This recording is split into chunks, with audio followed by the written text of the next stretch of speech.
Hello everyone, it's me, Vivi Price. How are you guys doing today? As you can see by the title, baby, we are taking on this hair and we are just yapping.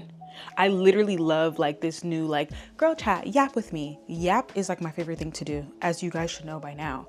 But I feel like we haven't done a sit down video in a while. I feel like I haven't given you guys the catch up you guys deserve. So because I have to take down these twists today, I decided to just combine them together. And if this is your vibe, if this is your like cozy girl, love to listen to somebody yap about so many different things, and you just love the vibes, like the coziness of this video, for me, I'm like on my bedroom floor. I am freshly clean, chilling, taking out my hair, ain't no makeup on me, ready to go. Don't forget to comment, like, and subscribe, okay? Don't forget to comment, like, and subscribe, and do it fast. Rapid. Thank you, appreciate it. Thank you. On to getting this hair taken down. Guys, this rubber band is like literally so tight. I'm actually shocked. I think I might need a rat tail comb to, ooh, okay. I was about to say, I think I might need a rat tail comb to take this down, because I don't think my fat fingers are gonna be able to go through this rubber band right now. Anyway, how are you guys doing? I just want to talk to you guys. I just want to see what's up. I want to know what's tea. What is going on with y'all? Me, in regards to me and what's going on in my life, there's not much. There's nothing crazily that's new, but there are some new things. One being that I actually started reading more, which I love that for me. I never thought reading could be enjoyable. I feel like I was always, as most people, right? You go to school, and I feel like school, you know, everything's a requirement and obligation and all these things that you end up doing a lot of this, you know, work for. And I feel like it just takes the joy out of certain things. So actually, as of right now, hold on, I'm currently reading The Foundation. Now, let me tell you something. I originally, when I thought I was gonna get into books and be a reader, I was like, oh, I might read like, you know, self-help books. Like there's just like these famous books that people know, like The Art of Not Giving a, The Subtle Art of Not Giving a whatever, the David Goggins book that everybody likes. There's just certain books that comes to mind when I think of like self-help. And you know, there's nothing wrong with that. I think there's a space for that, the same way I think there's a space for fantasy and like literature and fiction and nonfiction and scientific and all that, right? But I don't know, something about the way my husband and I we actually both started reading at the same time. Okay, disclaimer. The jumping to the top of the topic might be a little too much, but disclaimer, I don't have ADHD. I know that sounds so crazy to say out loud, because I feel like a lot of people just be self-diagnosing them. I don't, but I have a lot of thoughts that are just gonna they're just gonna go like this, and then I'm gonna come back to them. I promise you. All of this makes sense to me. And if it don't make sense to y'all, tell me in the comments and I'll try to streamline them. But as a team, as a family, we decided to read more. And reading has just been so much fun. Oh, this is what I was saying. See, I told y'all it was gonna come back. It always comes back. When it comes down to reading, or when it comes down to how we decided to start reading again, we actually started with audiobooks. So we were actually listening to The Lord of the Rings. The Lord of the Rings is a fantastic book. Like, it is actually one of, if not my favorite fantasy book of all time. There is something about Lord of the Rings that is just insane to me. Like the way they depict things and the imagery and the way the book just travels, like the way the travels are just depicted through the book and just the storytelling of it all. I really loved it. There's 3 books in the Lord of the Rings trilogy. I see why it's a fan favorite. I see why there's movies about it. Like I get it now. Like I understand it. Love it. I think the Lord of the Rings, the book is fantastic. So we started listening to books audibly. And then after we finished the Lord of the Rings trilogy audibly, we then decided we were going to do physical books. And for multiple reasons, we are also we are also creating our home, like creating an actual home for the first time.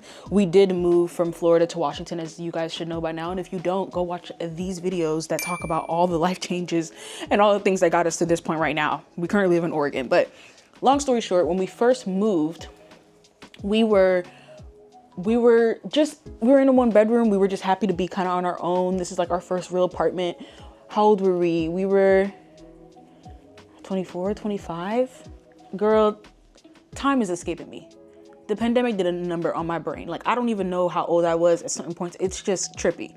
But long story short, We had a 1-bedroom. It was chill. We really just got the essentials and we lived in that. We didn't have any issues with that. It was just the two of us. We don't have no kids. We don't got no pets. We just chilling. You know what I mean? So we didn't really curate our style or figure out what we wanted our home to feel like, especially because we didn't know how long we were going to stay where we were in Washington. So it was kind of one of those things where, because we didn't know how long it was going to be, we also didn't know how much time we were going to be spending there. We kind of just got the essentials and moved forward. Now that we have been in this unit that we currently are in for we're going on 2 years now, we just decided to say, F it. We are going to build a home. And with that, we really started to think about what we wanted our home to look and feel like. And books just came naturally to us. Like, not only for like decor books, but like reading books, like regular books that you put on maybe your shelf or, you know, your media console or your nightstand or whatever.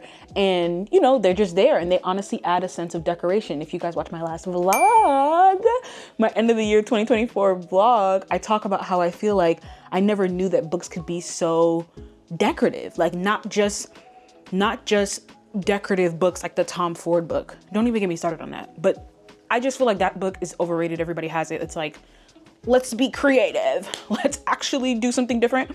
But that's my own personal opinion. Please have your own opinions in your life that you agree and disagree with. Don't come on here acting a fool. Appreciate you. But yeah, I just feel like it's just the big box store kind of vibe is what the Tom Ford book gives me. So in regard to that, not just those like decorative books or like regular books that you would put on your coffee table or media console or whatever, like reading books and just the colors of different books and the art that goes into how a lot of people decide to style their book. I just thought that was just fantastic too. So that has been something that's been very interesting and very fun. I've been enjoying this foundation book. Like this book is really good in my opinion. Without any spoilers or anything crazy, it's definitely another like fantasy type book.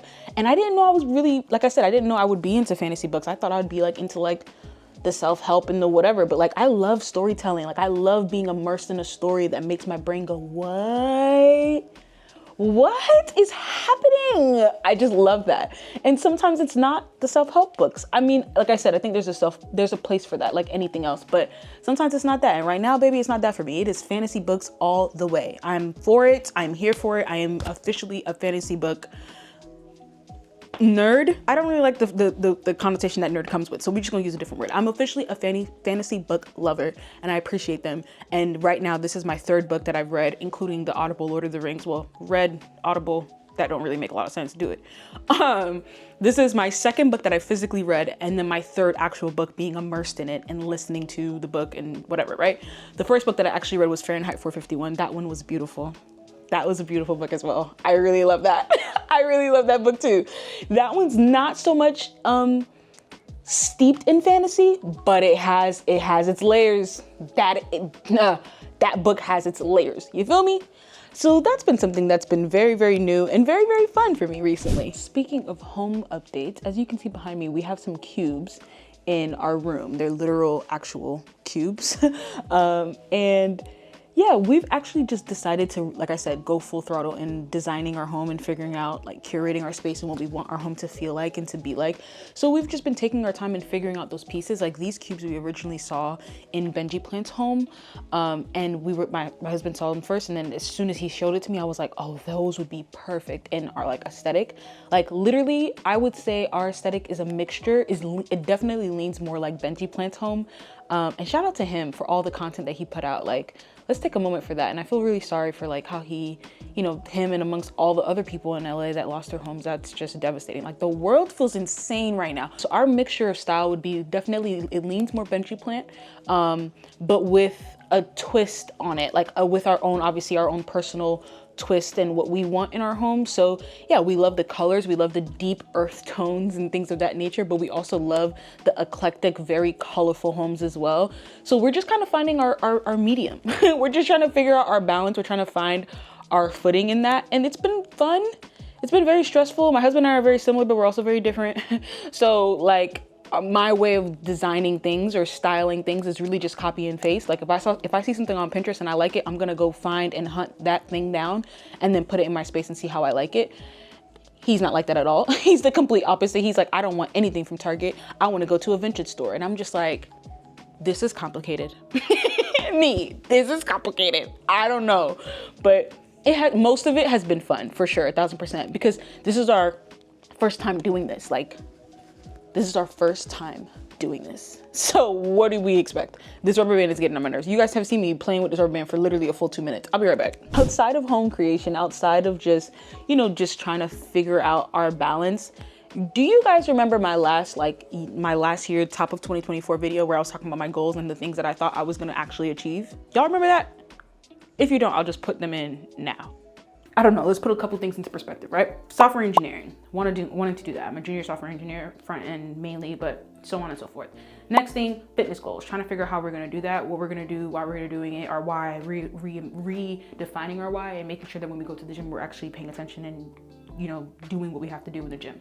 And then lastly, of course, just trying to be a well-rounded individual, like adulthood. So with all those things kind of going on, like I walked into this year kind of like, okay, well, I know I got to do this. I know I got to do that. Like, I know I have to study. I know I have to keep my skills sharp in regards to software engineering. I know that I'm supposed to be going to the gym and prepare myself for, you know, getting my physique kind of where I want it to be, getting my body where I want it to be. And I also know that life don't stop. Can't stop, won't stop type thing. Like, life don't stop. And with life not stopping, you know, still things have to be accounted for. Now, this is the thing. I am an overachiever. I think I once was an overachiever, and I think that my very young, naive self is still here in many different ways, mainly because I created, at the time, those goals sounded like they made a lot of sense, right? But as time went on, those goals just became further and further out of my reach. I think at one point or another, I just started to create unattainable goals. Like, I really think at one point or another you see this rubber band? You see this rubber band? I think at one point in time or another, I created unattainable goals for myself. Like, the goals sounded simple at the time, but there was a point in time where those goals I ended up adding a lot more to them than they needed to have. And I didn't realize that that was making the goals more and more unattainable. And listen, at the end of the day, there are certain things that are not, like, cliches aren't cliches for no reason. My husband says that to me all the time. And that's very true. Like, people always say, create attainable goals and baby steps and the process and the vision, but also being consistent and all of these things. There's a lot of things internally that I've been battling in regards to not only just those goals, but myself as an individual on this earth, and things that I want and things that I would like to achieve, but is having a hard time getting there. And for me, the crux of my issue in my real life is consistency in anything. Consistency, baby, is whooping my in every way, like, is whooping my behind in every way, because I think motivation gets me to start, of course, like most people, and then feeling like a failure pushes me further away from wanting to stay consistent, forgetting that that is part of the process. And then I get to a place where I just feel down about it, and that is just a mental gymnastics that I've been playing since I was like 12. That's just the truth. That is literally the truth. So I think along the way of me trying to attain these goals, I started to make them bigger than what they actually were. So let's say, for example, the first goal or one of the goals was breaking into tech. Instead of coding every single day and like doing a little something every single day, I kind of got caught up in switching gears because I was like, well, this is not going to happen for me because I just don't know. I don't have the same skill set. Like, can I build a website from scratch? Yes. Can I make it functional and responsive? Yes. Is it enough to get a job as a software engineer? Absolutely not. Absolutely not. And sitting with that was definitely hard for me because I was like, wow, I put in a lot of time for this thing. And maybe not all the time was like actual effort, but it was still a lot of time. It still was a lot of good tries to the point where I do have now that certain skill set of doing certain things.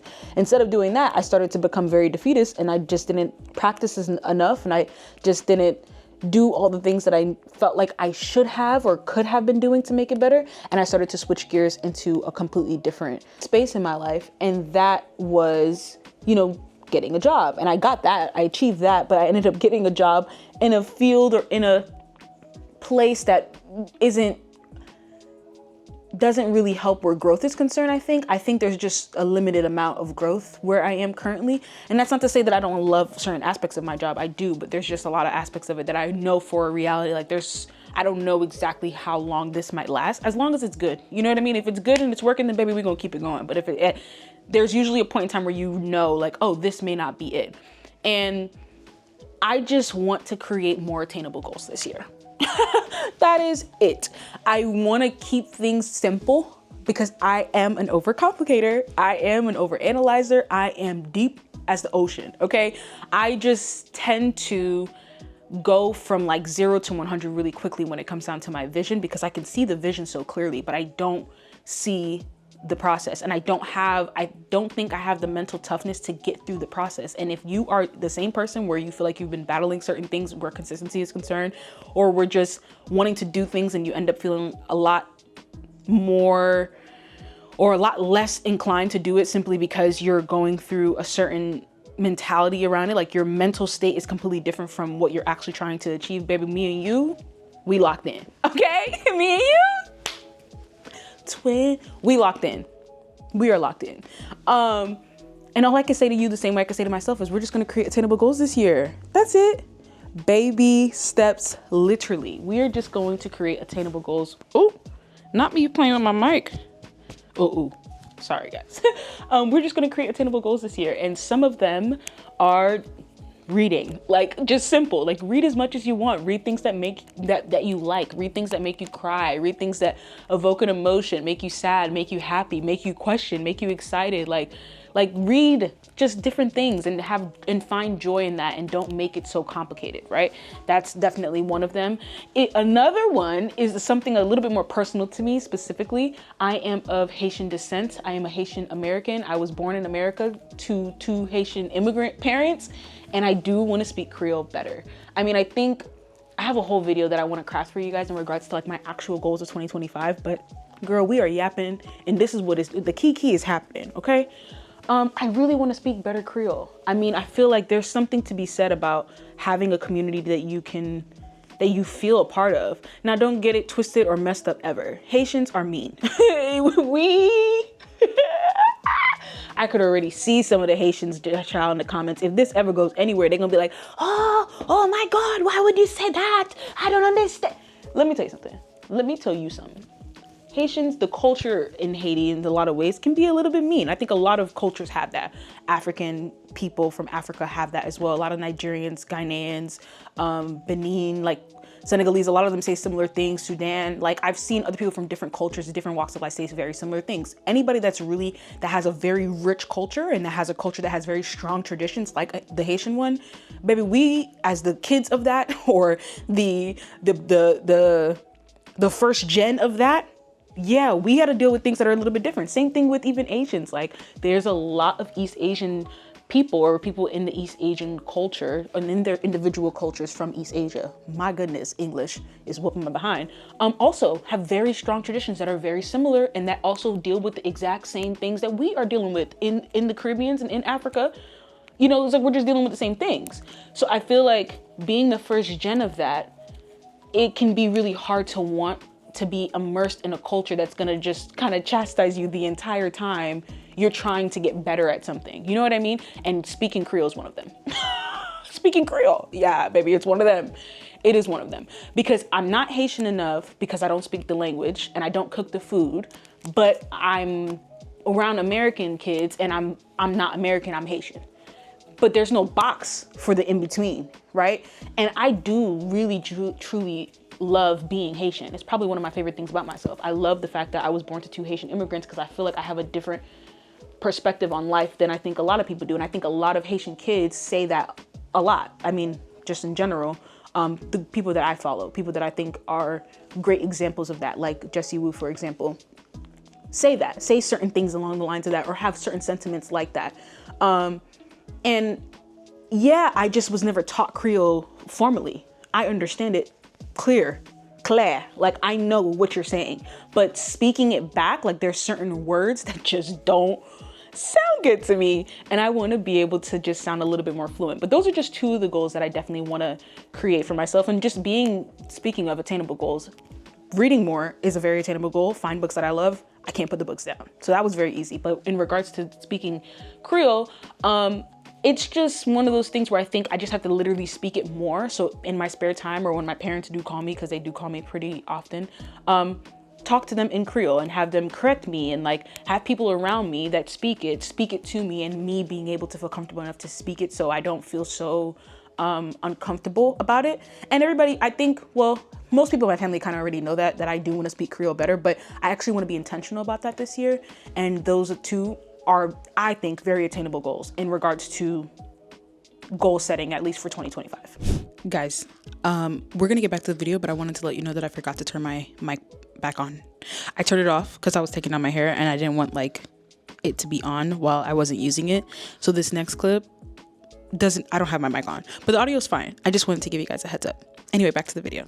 Piggybacking on attainable goals, actually, I also wanted to say that I do want to get into the gym. So similar to all the other goals that were extremely unattainable, the way I did my fitness journey in the past was very different from the way I'm doing it now. Like now I'm literally, I don't have any like set like 5 days a week, this amount of goal, this amount of, no.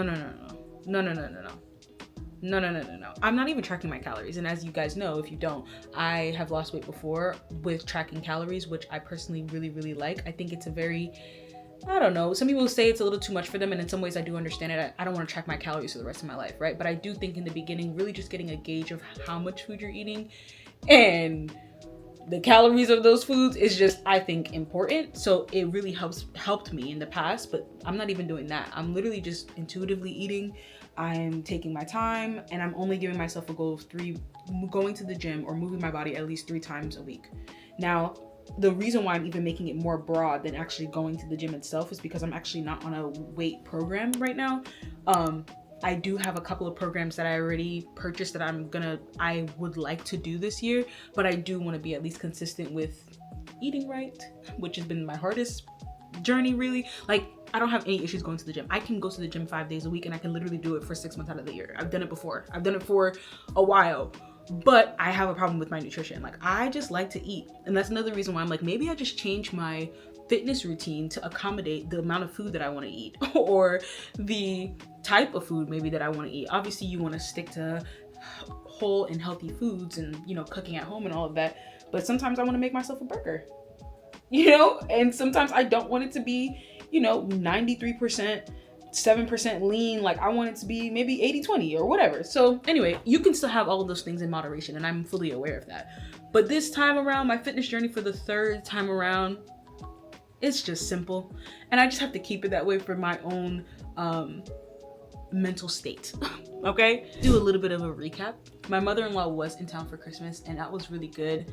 I keep saying every time that my mother-in-law comes around that we're gonna do all this like content, but I realized that I need to stop. I don't think I'm saying that again. I think that's dead and gone. And the reason why I say that is because I just cannot get myself to put people on camera in ways that I think isn't maybe planned or warranted. Like, as you guys can see in my last video, she was in there a very small amount when she was doing the cooking video, when she was in the cooking clips of the last vlog. But there's just something about just good old family time. Just good old, just presence, you know? And I think especially this time around, especially during the holidays, it was a little bit of a special one for us in some way, shape, or form, because my mother-in-law travels all the way from Florida to come see us. So it was just one of those things where we're like, oh, this is like actually kind of different. Like, there's no real occasion whenever she comes, child. Whenever she want to come, child, she's completely welcome. But this time was Christmas, and it was a little bit different. So we all just enjoyed each other's time, and I think that was good. The recap there was just that we went shopping a lot. She cooked a lot of food, and we did a lot of home like updates with her. Like, we did our Christmas tree with her, even though she did not help at all. She just sat on the couch and watched us put the Christmas tree up and like decorate it or whatever. But she was happy to be there, and that's all that matters to me. So we did the Christmas tree. We bought a couch. We haven't gotten it yet, but we bought a couch. We got rugs, and we were doing a lot of home things with her so she can, you know, be involved, because that part is fun. You know, your kids grow up and they get out of the house and they're far away and you feel like you're just not able to be around them as much, especially because we're across the country. So having her be involved in a lot of those activities was just fun for us. That was our version of fun, and we just chilled. The three of us we get along very well. So it was chill, it was fun, it was good old family vibes. And I don't think I'm ever gonna put out content that includes my family, like where they're probably maybe more or less the focal point, but I don't know how that's gonna look like in the future. So maybe I will keep those promises at a minimum. just being honest here. Let's talk about some things that are going on the internet, child. So we all know at this point, by the time this video comes out, Kendrick already performed at the Super Bowl. And I feel like a lot of people really just, I don't know. The think pieces were crazy, in my opinion. I mean, everybody's gonna have a think piece. He is the Kendrick Lamar Duckworth. Like, it makes sense. But I thought the performance was really good. I mean, if you are a Kendrick fan, which I am, I knew all the songs that he performed except the first one, which he needs to drop. Thank you, Kendrick. That is for Kendrick and Kendrick only. Please drop the first song that you performed at the Super Bowl. Please drop the first song that you performed at the Super Bowl. I need it on my Apple Music. Thank you, sir. But I think if you're a Kendrick fan and you actually watched the performance from start to finish, you already knew it was gonna be the blackest performance of the blackest. You feel me? Like, no shade to anybody else, but Kendrick literally brought everything that he embodies, which is the black culture, to life at the Super Bowl. If you didn't like it, that is fine. I personally loved it. I thought the Super Bowl performance was great. I think he did his victory lap in this whole rap beef, and I think he really was just pushing it forward. Like, he was not apologetic at all, and for what? And he shouldn't be. And period. And period. Unapologetically black was just the performance, and I just loved it. I think a lot of people in the UK had different takes. I think a lot of people in Europe had very different takes. Like, a lot of people just in the Europe and the UK like section of the world were like, oh, okay, cool. It's like, it wasn't like I wasn't able to shake my butt, so I don't really like it. But people that really were like seeped into it, even people that weren't really like Kendrick fans per se, like the whole stadium for the most part said the line that they said. You feel me? A-liner, like everybody knew what was going on. We knew what time it was. You feel me? So I thought it was really, really good. I think a lot of people kind of slept on it, and I think in some ways, of course, the artistry in comparison to the response and how people want to receive music is different. But I think at the end of the day, he did what he had to do, which was let you know that the black culture, the black aesthetic, or the whole black history is here to stay. Happy Black History Month. Thank you. Thank you. As you guys can see, I officially took down my hair, and every single time I take down my hair, I'm feeling myself. Every single time I take down my hair, I'm like, oh my gosh, I'm so pretty. Oh my gosh, I'm so pretty. My hair is definitely getting longer. I locked my hair in February of 2021. Yes, February of 2021 is when I locked my hair, and look at it now. Oh my gosh, it's just full and nice and thick like me. But yeah, this is my hair. I love my hair. I think this was the best decision I could have ever done in regards to my hair. I'm not a hair girly. I don't like doing my hair. I'm not gonna be in there doing twists. I need my hair to be done, and I want it to be done efficiently, but I also don't want crisp, clean parts all the time. You know what I mean? I don't know. I think this was the best decision for me, and I personally love it, and I just revel every single time. I revel in my hair every single time my hair is taken out. I'm like, girl.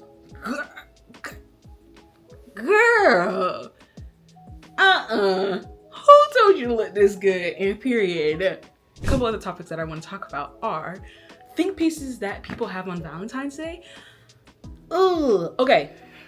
I actually feel like I need to add a segment in most of my videos when I'm talking with you guys that it's like my unpopular opinion. My unpopular opinion is I think Valentine's Day is a little bit overrated. I do. I think it's a little bit overrated, and I also think that when you are, depending on how you start your relationships, every relationship starts differently, right? Especially in adult relationships. A lot of adult relationships start with dating, going outside of the house, doing different excursions, having different experiences in that way. And the milestones of those first relationships are holidays, birthdays, and of course, in this case specifically, Valentine's Day. And I think a lot of people were like, oh, I'm like, there was this one video where a girl's like taking a major step back when he says he doesn't celebrate Valentine's Day.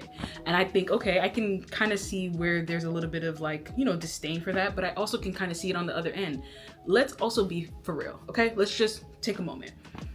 Anything that is a holiday, for the most part, stems from probably something that's a little bit unsavory. Because if you actually look at the history of Valentine's Day, it's like Saint Valentine who murdered people. It's crazy. Look it up, figure it out yourself.